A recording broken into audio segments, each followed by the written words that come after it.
So some system prerequisites that you're going to have to be thinking about as we go through the videos in this title. So one of the things you need to think about is what operating system are you using? In this case, what you'll see primarily is me using Mac OS, and I've got some virtual machines that I use inside Mac OS. Now, a lot of tools use Windows, and there's absolutely nothing wrong with using Windows as your primary operating system. For personal reasons, I happen to use Mac OS, but like I said, I use virtual machines in order to get access to Windows and use the Windows-specific tools. I also use Linux inside of a virtual machine. There are tools that are really helpful that run inside Linux primarily, or maybe even exclusively. So I use virtual machines a lot. So having an operating system that you're comfortable with and having the ability to run virtual machines in order to get access to different operating systems so you can run different tools is really helpful. You don't have to have one operating system, but being able to run virtual machines so that you can run multiple operating systems in order to get access to those specific tools is really helpful. So as I said, I use virtual machines. Primarily, I use Parallels on the system that I'm doing the work on right now. I do have other systems that run VMware in addition to Parallels.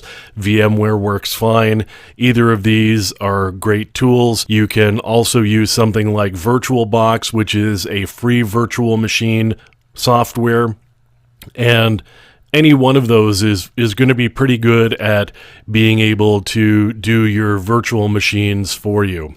But like I said, you're going to want to probably be using virtual machines unless you just like having a lot of systems in front of you and having a lot of desktops or laptops running.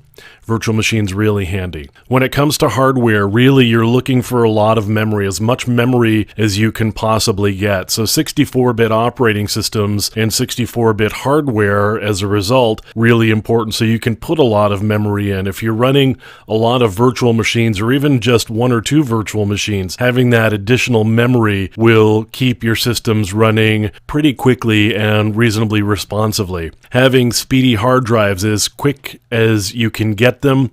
Obviously, solid-state hard drives are really fast. The downside to them is they tend to be small, which means you may not be able to store as much information in your virtual machines in addition to your primary operating system, or you may not be able to have very many virtual machines around. So getting a regular hard drive, a platter-based hard drive, mechanical hard drive that has a pretty high RPM, so 7,200 RPM is a pretty good RPM rate. So faster hard drives definitely helpful in keeping your machines responsive, particularly, as I said, when you're running multiple virtual machines at the same time as your primary operating system.